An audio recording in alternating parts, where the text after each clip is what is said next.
যদি আমরা অর্থনীতি সমৃদ্ধ করতে না পারি, আগামী বিশ্বকে আমরা চ্যালেঞ্জ করতে পারবো না। উপরে যে বা যারাই থাকেন তাদের সাথে আমাদের কোনো দ্বন্দ্ব নাই। আমাদের একটা আহ্বান, উদাত্ত আহ্বান, করজোর অনুরোধ, শিক্ষার সাথে সাথে অর্থনীতি সমৃদ্ধ করার চেষ্টা করতে হবে। এর পথে বাধা কি? তাহলে এর পথে বাধা হচ্ছে দুর্নীতি। বাধা কি বলেন? এই একটা অভিশাপ জাতির উপর থেকে না সরাতে পারলে এই সোনার বাংলা আমরা গড়তে পারবো না ভাই। 50 বছর থেকে আমরা পারতেছি, কিন্তু প্রয়োজনের তুলনায় এটা যথেষ্ট না। আমাদের টপ টু বটম সবাই দুর্নীতির সাথে কম বেশি সম্পৃক্ত হয়ে যাচ্ছে। আল্লাহ পাক আমাদের সবাইকে হেফাজত করেন। শিক্ষার মেরুকরণ না, একদম দ্বিমুখী শিক্ষাকে একমুখী করে একটা কম্বাইন্ড এডুকেশন সিস্টেম চালু করতে হবে। যদি আপনারা না পারেন, আমাকে দায়িত্ব দেন, আমাদেরকে বলেন যে ভাই বা ছোট ভাই, তোমাকে আমি 1 বছর সময় দিলাম, শিক্ষার বিষয়গুলো গোছায় দাও, বিনা পারিশ্রমিকে ইনশাল্লাহ করে দেব, কোনো সমস্যা। 1 টাকাও দিতে হবে না, জাস্ট একটা চেয়ার টেবিল দেন, 100 জন আলেম দেন, 100 জন বুদ্ধিজীবী দেন, গড়ে দেবো ইনশাল্লাহ। প্লে গ্রুপ থেকে মাস্টার্স পর্যন্ত আমাদের ছেলেমেয়েরা এমন শিক্ষায় শিক্ষিত হবে যেটাকে শরীফের গল্প শেখাবে না ইনশাল্লাহ। বরং আমার ছেলে পাইলটও হবে, বিমানও চালাবে, আমার ছেলে ইনশাল্লাহ হাফেজে পড়ানো হবে ইনশাল্লাহ, আমার মেয়ে ডক্টরও হবে ইনশাল্লাহ, আমার মেয়ে আয়েশা রাদিয়াল্লাহু আনহার মতো মুহাদ্দিসা হবে ইনশাল্লাহ। আমাদের এক ভাই, সে রাজনীতিবিদ হবে ইনশাল্লাহ, জুমার খুতবাও দিতে পারবে ইনশাল্লাহ। আল্লাহর কসম করে বলতেছি, এমন শিক্ষা চালু করা সম্ভব। শুধু আপনারা যদি একটু সৎসাহস দেখান, একটু উদ্যোগ গ্রহণ করেন, আল্লাহ পাক বহুত আজর দিবেন আপনাদেরকে। আল্লাহ পাক এই ওসিলে আপনাদের সব গুনাহ মাফ করে জান্নাতও দিতে পারেন। আল্লাহর রাস্তায় আল্লাহর দিকে ফিরে আসেন। আমি আপনাদের সবচেয়ে শ্রেষ্ঠ বন্ধু, আমাকে শত্রু মনে করেন না। ইউসুফ আলাইহিস সালাম এক পর্যায়ে বলেছিলেন যে আমি যোগ্য, আমাকে দায়িত্ব দেন। মনে আছে আপনাদের? যখন সমাজে দুর্ভিক্ষের স্বপ্ন দেখলেন রাজা, রাজদরবারে গিয়ে তিনি বললেন যে দেখেন, আপনার স্বপ্নটা এমনি স্বপ্ন না, 7 বছর এখানে ফসল ফলবে, 7 বছর দুর্ভিক্ষ হবে। যদি আপনি আমাকে দায়িত্ব দেন, আমি ইনশাল্লাহ এমন একটা অর্থ ব্যবস্থা প্রণয়ন করব যে ইনশাআল্লাহ এই দুর্ভিক্ষের কবল থেকে মানুষ বেঁচে যাবে। মানুষ বাঁচে নাই। ওখানে এখানে প্রমাণ হয় একটা জিনিস, যখন দায়িত্ব নেয়ার যোগ্য কেউ দেখা যায় না, তখন যোগ্যদেরকে কথা বলতে হয়। যোগ্যদেরকে কি করতে হয়? কথা বলতে হয়। এখন দায়িত্ব দেখতেছেন না কাদের হাতে? একটা লোক, যে ব্যক্তি আল্লাহর অস্তিত্বেই বিশ্বাস করে না, সে কিতাব লিখতেছে, ওই কিতাব আমাদের সন্তান পড়তেছে। আমি নাম মেনশন করতে চাচ্ছি না।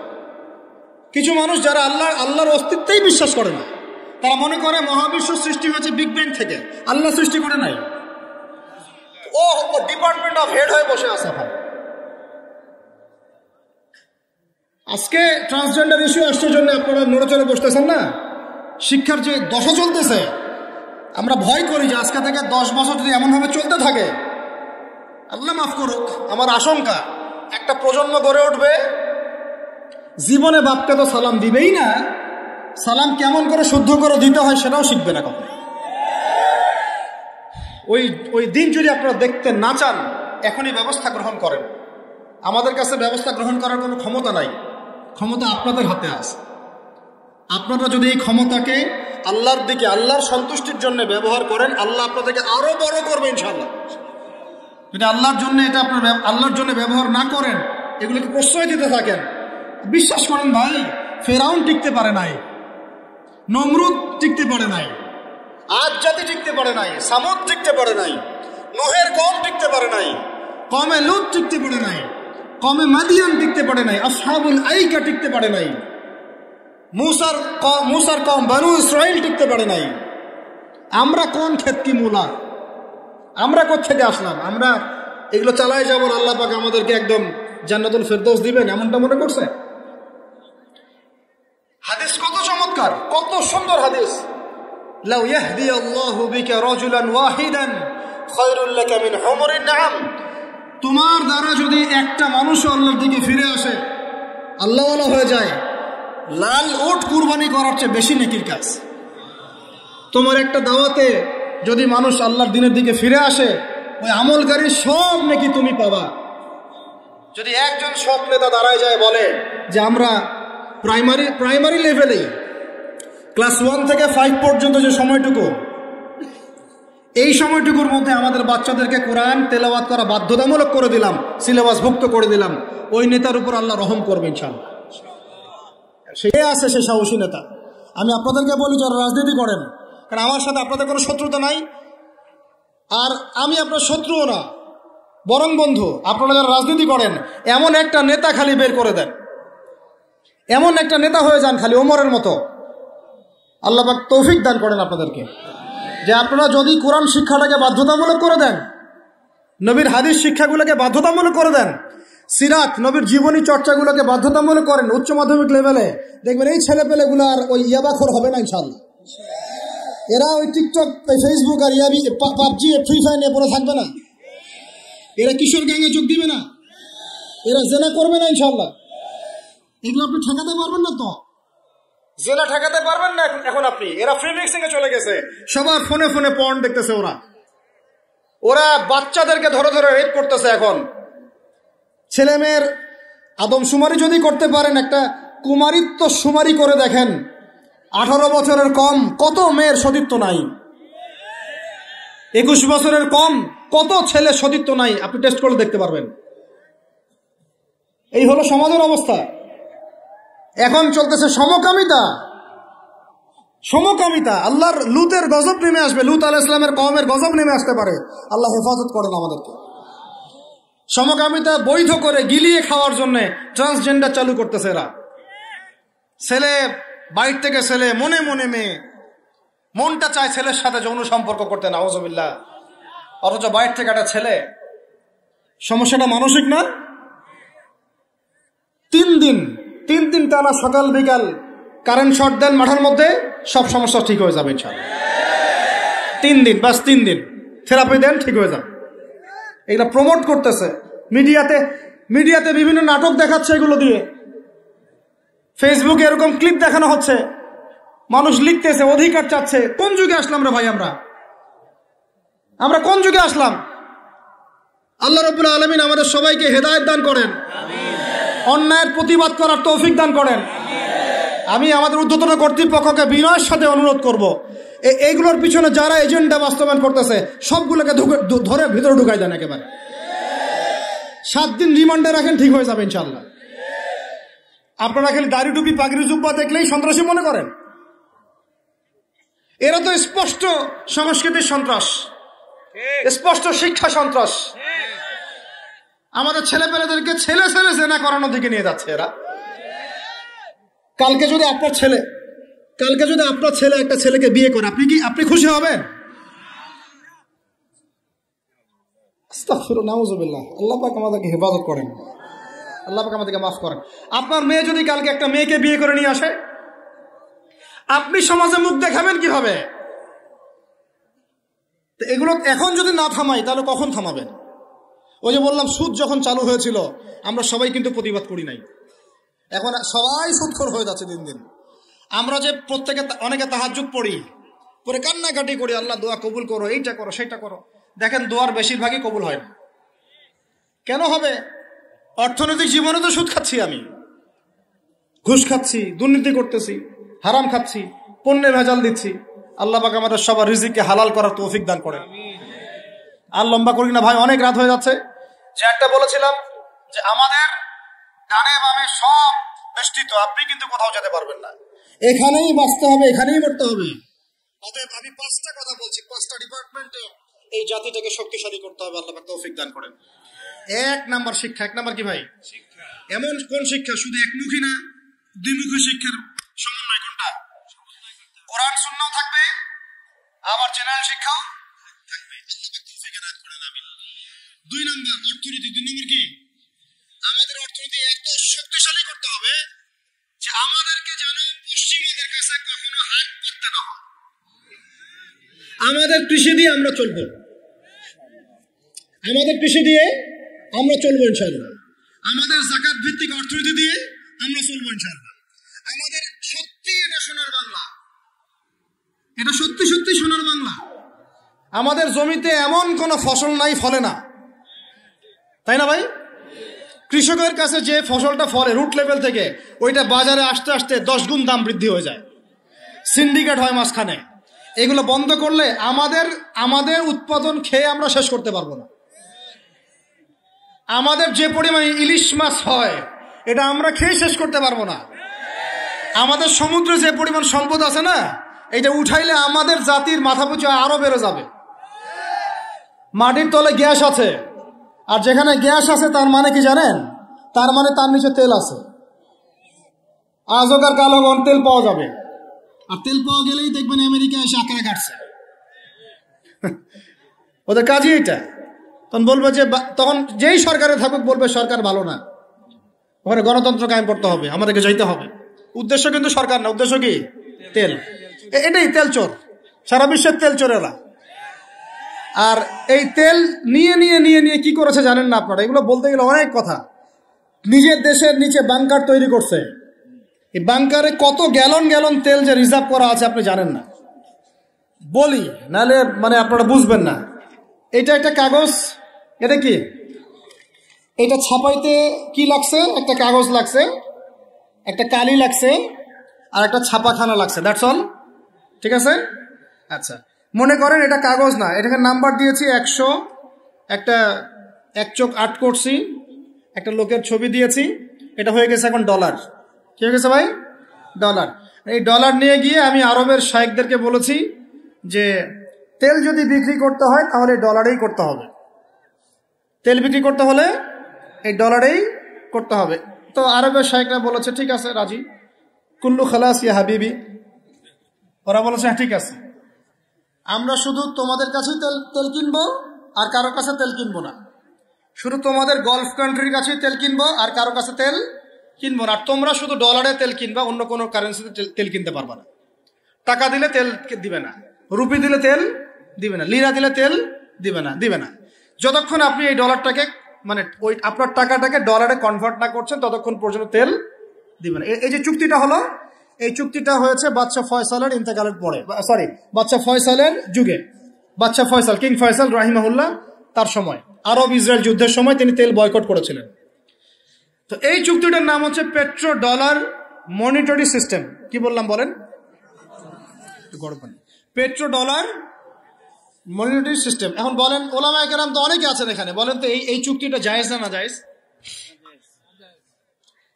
এক সময় কেনা বেচা হতো সোনা দিয়ে, কি দিয়ে? গোল্ড কয়েন দিয়ে, রূপার কয়েন দিয়ে। ওইটা দিয়ে নবী সাল্লাল্লাহু আলাইহি ওয়াসাল্লাম কেনা বেচা করতেন। ওইটার মান কিন্তু কখনো কমে যাবে না, যাবে?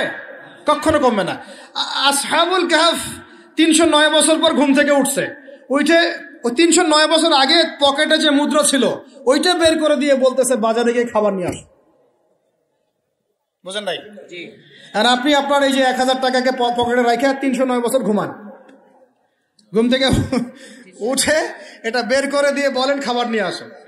ওই সময় 309 বছর আগে ওই 1000 টাকা দিয়ে যদি 1 কেজি গরুর মাংস পাওয়া যাইতো, 309 বছর পর বের করে দেখবেন ওই 1000 টাকা দিয়ে আপনি ডিম পাইতে পারেন, একটা বড় তোর একটা কি ডিম বা মুরগি পাইতে পারেন। এটাকে ইনফ্লেশন বলি আমরা। কি বলি? ইনফ্লেশন। তো যাই হোক, ওইদিকে যাচ্ছে না। এখন এটা বুঝেন, এই যে ডলারটা আমি ছাপাইছি, আমার কোনো খরচ আছে? এই ডলারটা ওকে দিলাম, দিয়ে আমি তেল নিলাম। তেল মানে হচ্ছে এই বিশ্বের সোনা। তেল মানে কি? এই বিশ্বে এখন সোনা ফাংশন করে না মার্কেটে, তেলই হচ্ছে সোনার জায়গা দখল করছে। এখন এই ডলার দিতে আমার কোনো খরচ নাই, ডলারটা ওকে দিলাম, ওর কাছ থেকে তেল নিলাম, নিয়ে তেলটা আমি আমার দেশের বাংকারে রিজার্ভ করলাম। আমার কোনো লস আছে? আমার কোনো লস আছে? নাই।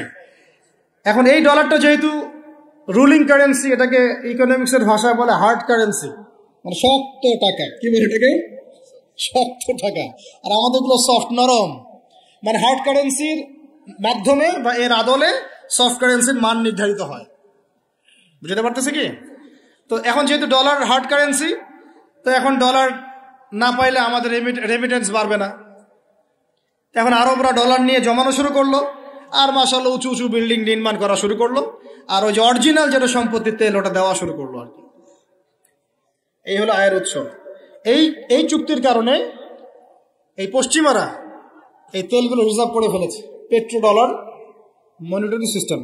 আমি বলতে চাচ্ছিলাম অর্থনীতি এত সমৃদ্ধ করতে হবে যাতে করে আমরা ওদের কাছে হাত পাততে না হয়। এই জন্য আমার দেশের মধ্যে প্রচুর সম্পদ আছে, গ্যাস আছে, তেল আছে, আমাদের এখানে কিন্তু চুনাপাথর আছে, আমাদের এখানে সামুদ্রিক প্রচুর সম্পদ আছে, এবং ওইটা যদি ভালো করে থিসিস করা হয় দেখবেন ওখান থেকে আর অনেক কিছু বের হবে ইনশাআল্লাহ। হ্যাঁ, মাশাআল্লাহ, ভেরি গুড। এটা বলতে চাচ্ছিলাম আমি, আমাদের সমুদ্রে ইউরেনিয়াম পাওয়া গিয়েছে। কেমিস্ট্রিতে কারা পড়েছেন? কেমিস্ট্রিতে কেউ পড়েন না এখানে? ইউরেনিয়ামের নাম শোনেন নাই? সবচেয়ে সেরা মূল্যবান ধাতুগুলোর একটা। এগুলো যদি সুষ্ঠুভাবে তোলা হয়, আর যদি দুর্নীতি না থাকে, সরকারের সুষ্ঠু ব্যবস্থাপনা থাকে, সরকারের যেই থাক না কেন, বাংলাদেশ সমৃদ্ধ হবে ইনশাআল্লাহ। এরপর আবার কৃষি আছে, আমাদের জমি মানে সোনা, যা ফলাবেন তাই ফলবে এখানে, যা ফলাবেন। সৌদি খেজুর পর্যন্ত চাষ হচ্ছে এখন এখানে। চিন্তা করা যায়। মাছ, আমাদের বলে না মাছে ভাতে বাঙালি, এই মাছ খেয়ে আমরা শেষ করতে পারতাম না। আমরা তো আমাদের শত্রু নিজেরাই। মাছকে আপনি ফরমালিন দিয়ে নষ্ট করছেন, খাদ্যে আপনি ভেজাল দিয়েছেন, বাজারে আপনি সিন্ডিকেট করে দাম বাড়াইছেন। আমাদের গার্মেন্টস শিল্প, যে পোশাকগুলো আমরা নির্মাণ করি, এগুলো আমাদের পরে শেষ করতে পারতাম না আমরা। এগুলো এখন বেশিরভাগই বাইরে যাচ্ছে, তো অনেক প্রবলেম। এই জিনিসটা এক কথায় উত্তর হচ্ছে, যদি আমরা অর্থনীতি সমৃদ্ধ করতে না পারি, আগামী বিশ্বকে আমরা চ্যালেঞ্জ করতে পারবো না। উপরে যে বা যারাই থাকেন তাদের সাথে আমাদের কোনো দ্বন্দ্ব নাই।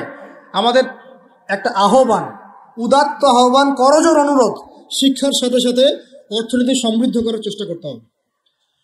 এর পথে বাধা কি তাহলে? এর পথে বাধা হচ্ছে দুর্নীতি। বাধা কি বলেন? এই একটা অভিশাপ জাতির উপর থেকে না সরাতে পারলে এই সোনার বাংলা আমরা করতে পারবো না ভাই। 50 বছর থেকে আমরা পারতেছি, কিন্তু প্রয়োজনের তুলনায় এটা যথেষ্ট না। আমাদের টপ টু বটম সবাই দুর্নীতির সাথে কম বেশি সম্পৃক্ত হয়ে যাচ্ছে। আল্লাহ পাক আমাদের সবাইকে হেফাজত করেন। এগুলো অন্যের সম্পদ আত্মসাৎ করলে পরে আল্লাহ ইবাদত কবুল করবেন না। আল্লাহ পাক আমাদের সবাইকে সৎ হওয়ার তৌফিক দান করেন, সততা বজায় রাখার তৌফিক দান করেন। আর 3টা জাস্ট পয়েন্ট বলে শেষ করে দিব। 3 নম্বর পয়েন্ট হচ্ছে, আমাদের যুব সমাজকে নিয়ে সত্যিকার অর্থেই একটা কর্মমুখী পরিকল্পনা প্রণয়ন করতে হবে। আমাদের অন্যতম একটা সমস্যা হচ্ছে বেকারত্ব। সমাজের যুবকরা দেখেন না, যে জেনারেশনটা যুদ্ধ করেছিল আমাদের বাংলাদেশের মাটিতে, এই জেনারেশনটা কি তারা পারবে? ওদের কি সেই ফিটনেস আছে? ওদের সেই কি প্রশিক্ষণ আছে? ওদের কি সেই খাদ্যাভ্যাস আছে? ওদের কি সেই চেতনা আছে? আমি তো নিজেও ইংলিশ মিডিয়ামে পড়েছি। আমাদের ব্যাকগ্রাউন্ডে এমন অনেক স্টুডেন্ট ছিল যারা ভাষা দিবস, শহীদ দিবস নাম ওটা কবে সেটা বলতে পারে না। 7ই মার্চ কি হয়েছে তারা জানে না, 16 ডিসেম্বর কি দিবস ওরা জানে না। এরকম বহু আপনি স্কুল জরিপ করেন, বহু English medium, English version school আছে, ওরা জানে না এগুলা কি, ওরা এগুলো পড়ে না, জানে না। সংস্কৃতির কথা বলি, ভাষার কথা বলি, গৌরবের কথা বলি, এগুলো আমাদের গৌরবের জায়গা। কিন্তু আপনি দেখেন প্রত্যেক মোড়ে হিন্দি গান বাজতেছে, বাংলা গান কয়জন শুনতেছে? নজরুল নাই, হারাই গেল। নজরুলকে হারাই ফেললাম, জসিমউদ্দিনের কবিতা হারাই গেল, ডক্টর শহীদুল্লাহর কথাগুলো আস্তে আস্তে হারাই যাচ্ছে। আহমদ সাফা নাই। আমরা ওইসব জায়গায় কাদেরকে বসাচ্ছি? আমি কাউকে আঘাত করতে যাচ্ছি না, আমরা ওইসব জায়গায় কাদেরকে বসাচ্ছি দেখেন। একটা সময় ব্রিটিশ বিরোধী বিদ্রোহের সময় আমাদের বাপ দাদারা হিন্দিতে, উর্দুতে পর্যন্ত কবিতা লিখে প্রতিবাদ করেছিলেন। আপনারা অনেকেই জানেন এগুলো, যারা পড়াশোনা করেন তারা তখন বলতেন, একটা ডায়লগ ছিল যে কি জানি, सरफरोशी की तमन्ना अब हमारे दिल में है, देखना है जोर कितना बाजुए कातिल में है। মনে নেই আপনাদের অনেকের? মানে স্বাধীনতার তামান্না আমাদের মনের মধ্যে আছে, খালি দেখার বাকি যে কাতিল বা জালেমের বাহুতে কত শক্তি আছে। কি কবিতা ছিল ওই সময়কার। তো আমরা এগুলো হারাই ফেলতেছি। আমাদের ইয়াং জেনারেশনকে যেমন করে কোরআন সুন্নাহ শিক্ষিত করতে হবে, দেশ, জাতি, ঐতিহ্য, সংস্কৃতিতেও বলিয়ান করতে হবে। একই সাথে ওদের বেকারত্ব দূর করার জন্য কর্মমুখী পরিকল্পনা গ্রহণ করতে হবে। এদেরকে কাজে লাগান। বেকার বসে আছে, অলস, সারাদিন মাথার মধ্যে দুনিয়া শয়তানি, সারাদিন মোবাইল, লুডো খেলে, পাবজি, ফ্রি ফায়ার, কাজ নাই, কোন কাজ। আল্লাহ পাক আমাদেরকে এই ফিতনাগুলো থেকে হেফাজত করেন, আমিন। আর এই জায়গায় আমাদের এই স্বজন প্রীতি এগুলো ত্যাগ করতে হবে। প্রতিভা যার তাকে মূল্যায়ন করতে হবে। যদি আমার প্রতিভা থাকে আমাকে চাকরি দিতে হবে, ওই ভাইয়ের প্রতিভা থাকে তাকে চাকরি দিতে হবে। ওই ভাইয়ের প্রতিভা আছে, সে রিটার্নে ফার্স্ট হয়েছে, ভাই ভালো করেছে, ওকে অগ্রাধিকার দিতে হবে। কেন আমি দল করে বলেই আমার চাকরিটা হবে? কেন আমার মামা অমুক, খালা অমুক, খালু অমুক বলেই চাকরিটা হবে? কেন হবে? এই অন্যায় যদি চলতে থাকে আল্লাহর গজব নেমে আসবে। আর বিশ্বাস করেন, এই যে ট্রান্সজেন্ডার এগুলো কথা বলছেন না, এগুলো আল্লাহরই গজব। কার গজব? আল্লাহর পক্ষ থেকে গজব আকারে আসতেছে। 4 নাম্বার, 3টা বলেছি ভাই। একটা হচ্ছে শিক্ষা, আমরা শক্তিশালী হবো কোথায়? শিক্ষা ইনশাআল্লাহ। 2 নাম্বার অর্থনীতিতে, 3 নাম্বার কর্মসংস্থানে। 4 নাম্বার হচ্ছে আমাদের এই জাতির একটা বড় অংশ, প্রায় 50% হচ্ছে মেয়েরা, মহিলারা। তাদেরকে কাজে লাগাতে হবে অবশ্যই। আমরা মহিলাদেরকে অনেক ক্ষেত্রে দিনই ক্ষেত্রেও পিছায় ফেলছি। আপনারা আসছেন, বসছেন, আওয়াজ শুনলেন, কয়জন মহিলা এই সুযোগটা পায়? কয়টা বাসায় মহিলাদের তালিম হয়? কয়টা দেশে মহিলা মাদ্রাসার সংখ্যা আসলেই কত? মহিলা আলেমা খুঁজে পাচ্ছি না। আমরা মাদ্রাসা প্রতিষ্ঠা করতে গেলে আলেমা খুঁজে পাচ্ছি না, যে মুফতি বা ইফতা ফারেক বা দাওরা হাদিস পাশ করা আলেমা খুঁজে বের করতে হচ্ছে। অনেকে দেখা যাচ্ছে, আমি নিজেদের কথাই বলছি, ইফতা দিয়েছেন, দাওরা ফারেক করেছেন আমার পরিবারের এবং বংশের অনেকেই, তার আগেই বিয়ে সংসার হয়ে গেছে, এখন সংসার নিয়ে ব্যস্ত। তাহলে এখন মেয়েদের মধ্যে খেদমত কে করবে? আমি আপনি কি মেয়েদের মধ্যে এইভাবে ওয়াজ করতে পারবো? ওদেরকে সামনে নিয়ে বসতে পারবো? ওদের সমস্যাগুলিকে আমরা সলভ করতে পারবো? তাহলে আপনার বোনকে দায়িত্বটা পালন করতে হবে, আপনার মেয়েকে বা আপনার স্ত্রীকে। তো সেক্ষেত্রে তো আমরা সেরকম স্ত্রী, সেই মেয়ে, সেই জেনারেশন তৈরি করতে পারছি না। অনেক আলেমের স্ত্রী পর্যন্ত দুনিয়াদার হয়ে গেছে এখন, সোনা দানা, গয়না গাটি, ভ্রু প্লাক, ফ্যাশন এগুলো করতেছে। হ্যাঁ, তো এগুলো থেকে আমাদেরকে বের হয়ে আমাদের স্ত্রীদেরকেও খাদিজা আয়েশা রাদিয়াল্লাহু আনহুমা তাদের মতো করে দ্বীনের পথে সহযাত্রী বানাতে হবে। আল্লাহ পাক তৌফিক দান করেন। আল্লাহ পাক আমাদের এই পুরো মা বোনদেরকে হেদায়েত করেন, তাদেরকে খাস পর্দায় থাকার তৌফিক দান করেন ইনশাআল্লাহ। আমাদের এই যুবকরাই সোনার বাংলা করবে ইনশাআল্লাহ তাআলা। হ্যাঁ, দিচ্ছেন। আর শেষ কথা, শেষ করে দেই, যে কোরআনে আল্লাহ রাব্বুল আলামিন এই বিশ্ব রাজনীতি ডিল করার জন্য অনেকগুলো হেদায়েত দিয়েছেন। আমি আলোচনার মাঝখানে কিছু এনেছি, যেমন সূরা মাইদার আয়াতগুলো, ইহুদি খ্রিস্টানদের সাথে আমাদের চলাফেরা কেমন হবে, মুশরিকদের সাথে আমাদের চলাফেরা কেমন হবে, আমাদের বাণিজ্য কেমন হবে, আমরা কাকে বন্ধুরূপে গ্রহণ করতে পারবো, কাকে পারবো না, এইগুলো ফলো না করতে পারলে একটা জাতি সমৃদ্ধ হতে পারবে না। তখন আমরা কিন্তু সবাই মিলে এইভাবে প্রতিবাদ করি নাই। আজকে যখন তারা একটা জিনিসকে প্রতিষ্ঠা করার চেষ্টা করতেছে ওদের স্বার্থে, ইসলামের বিপক্ষে, এখন আমাদের অনেকে টনক নড়তেছে যে আরে এ কি হচ্ছে, আমাদের মুসলমানদের বাচ্চারা এগুলো কি শিখতেছে। সমস্যা হচ্ছে আমরা সমস্যা আসলে শুরুতে বুঝার মতো ওই নূর, বাসিরা, হিকমা আমাদের এখনো পয়দা হয়নি। তো শেষে গিয়ে একদম কি বলে ওটাকে, মাঝপথে গিয়ে যখন দড়িয়া যখন নৌকা ডোবা শুরু করে তখন আমাদের হুঁশ ফিরে, আরে কি হচ্ছে। তো আল্লাহ পাক আমাদেরকে বিজয় দিবেন এটা প্রতিশ্রুতি দিয়েছেন, যে একটা নিয়ে কথা বলতে গেলে ভিতরে চলে গেছে। আমার সমস্যা এটাই, আলোচনা করতে গেলে একটু বেশি ভিতরে চলে যাই, পরে আর বেরোতে পারি। আপনারা কি আলোচনা বুঝতে পারতেছেন? আল্লাহ পাক আমাদেরকে প্রতিশ্রুতি দিয়েছে যে তোমরা দুশ্চিন্তাগ্রস্ত হও না, তোমরা টেনশন করো না, ভয় পেও না, হীনবল হও না, আনতুমুল আ'লাউনা, তোমরাই বিজয়ী হবে এই দুনিয়াতে এবং আখিরাতে, তোমরাই বিজয়ী হবে ইন কুনতুম মুমিনিন, যদি প্রকৃতপক্ষে মুমিন হয়ে থাকো। আমাকে বলেন, যারা আজান শুনেও নামাজে যায় না এরা কি মুমিন? বলেন। আপনি মনে করছেন আমি জুমার নামাজ তো পড়ি, ঈদের নামাজ তো পড়ি। এমনও হতভাগা মানুষ আছে পৃথিবীতে যাদের নামাজ প্রথমবার তারা নামাজ পড়ে জানাজার নামাজ, আছে না ভাই? আল্লাহ পাক আমাদের সবাইকে 5 ওয়াক্ত নামাজি হওয়ার তৌফিক দান করেন, এবং কাজা নামাজ অনেকের আছে, আল্লাহ পাক সেগুলো আদায় করার তৌফিক দান করেন। আপনারা যখন হজ উমরা সফরে যাবেন বেশি বেশি সেখানে নামাজ পড়বেন, কারণ ওখানে 1 রাকাত নামাজ হারাম শরীফে পড়লে 1 লক্ষ রাকাতের নেকি হয়, আর মদিনা মুনাওয়ারায় পড়লে মানে হারামে পড়লে 1000 নেকি হয়। আর এই দুইটা আমরা খুব ভালো জানি, মিম্বরে আলোচনা হয় খুব, মাশাআল্লাহ, তাই না? তো নসিহত হচ্ছে ওখানে গিয়ে আমরা বেশি বেশি নামাজ পড়বো, নফল নামাজ, ঠিক আছে? কাজা নামাজগুলো হিসেব করে আদায় করার চেষ্টা করবো ইনশাআল্লাহ। তবে হাদিসে আরেকটা জায়গা আছে, ওইটা আমরা ভুলে গেছি। আরো একটা মসজিদ আমাদের আছে ভাই, যেখানে 2 রাকাত নামাজ পড়লে জীবনের সব গুনাহ মাফ হয়ে যায়। ওইটা আমাদের পাঠ্যপুস্তকে নাই, আমাদের চেতনায় নাই, আলোচনায় নাই, মিম্বরে নাই, খুতবায় নাই। সেই মসজিদ কোথায়? ওই মসজিদ কি আমাদের না ইহুদিদের? কি মনে হয় আপনাদের? ওই আল-আকসা কি আমাদের না ওদের? ওইখানে 2 রাকাত নামাজ পড়লে, সফর করে 2 রাকাত নামাজ পড়লে জীবনের সব গুনাহ মাফ হয়ে যাবে। ওইখানে আমরা এখন ঢুকতে পারি না। কারো কোনো ফিকির আছে?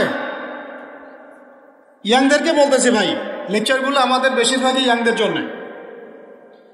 যে এই যে সেলফি, এই শোডাউন, একজন বক্তাকে আপনি দেখতে চান, ইসলামী সেলিব্রিটিজম, এগুলো যে চালু করেছি আমরা, এগুলো দিয়ে দিন আল্লাহর জমিনে কায়েম হবে না। এগুলো ভালোবাসা মহব্বতের নিদর্শন না।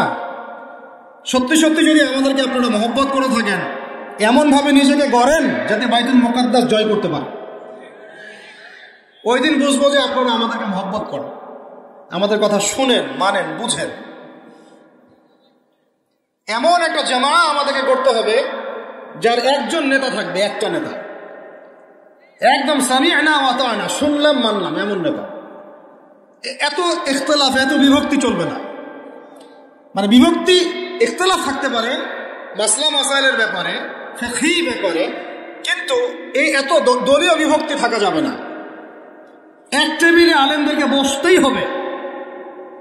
আলেমরা যদি এক টেবিলে না বসে ঐক্যের দৃষ্টান্ত স্থাপন না করতে পারে, জনগণ ঐক্যবদ্ধ হতে পারবে না। বাংলাদেশের সবচেয়ে বেশি দরকার এখন উলামায়ে কেরামের ঐক্য। আমরা যারা ছোটরা আছি, আমাদের মূল কাজ এখন এইটাই, আমরা এটাই ফিকির করি কিভাবে আলেমদেরকে একটা জায়গায় বসানো যায়। আলেমরা যদি ঐক্যবদ্ধ হতে পারেন, জনগণ একদিকে ফোকাস করে চলতে পারবে ইনশাআল্লাহ। এবং তাদের মধ্যে যদি একজন আমির নিযুক্ত করা হয় এবং তার কথা যদি আমরা সুরাভিত্তিক মেনে চলি, ইনশাআল্লাহ বাংলাদেশ কেন পুরা বিশ্বে দিন কায়েম করা সম্ভব। আমরা এই দিক থেকে আমরা মোটামুটি 20-30 বছর পিছায় আছি এখন, বুঝতে পারছেন না কথা? এই দিক থেকে দেখেন, আল্লাহর নবী সাল্লাল্লাহু আলাইহি ওয়াসাল্লাম মক্কাতেও সাহাবীদের মধ্যে কখনো বিভক্তি হতে দেন নাই। একজন নেতা, তার আন্ডারে সব সাহাবীরা বায়াত করে আছেন, হাতে হাত রেখে, ব্যাস যা বলবেন তাই। ডানে যেতে বলে ডাইনে, বামে যেতে বলে বামে। মার খাচ্ছেন, যদি নবীজি বলেন হিজরত করে চলে যাও, হিজরত করে চলে গেল আবিসিনিয়ায়, তাই না? আর যদি নবীজি বলেন সবর করো, সাবরান আলা ইয়াসির ফাইন্নামা উইদাকুমুল জান্নাহ, সবর করো, তোমাদের জন্য জান্নাত। সবর করতেছেন, মার খাচ্ছেন, তাও কোনো কথা বলতেছেন। এইরকম সামি'না ওয়া আতা'নার জেনারেশন না থাকলে দিন কায়েম হয় না, যেটা আমাদের বিগত 50 বছর আমরা করতে পারি নাই। এটাই সত্য কথা। এটা করার জন্য সবার আগে আমাদের মনের হিংসা দূর করতে হবে। কি দূর করতে হবে? মনের হিংসা দূর করতে হবে, মনের অহংকার দূর করতে হবে, নিজেকে ছোট মনে করা শিখতে হবে। আমি ছোট মানুষ, বড়রা যে দায়িত্ব দিবেন সেটা পালন করব। আলেম ওলামার সহবতে থাকবো, তাদের পরামর্শ চলবো, আমাকে যেভাবে গাইড করেন সেভাবে চলবো, যখন যে দায়িত্ব আসবে সেটা পালন করব।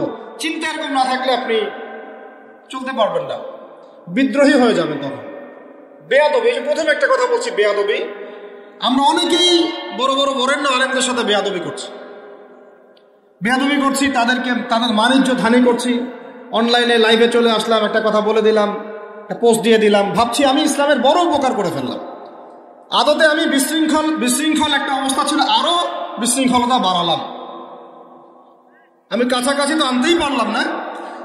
কিছু মানুষের কাজ দেখলে মনে হচ্ছে যে তাদের একটাই কাজ।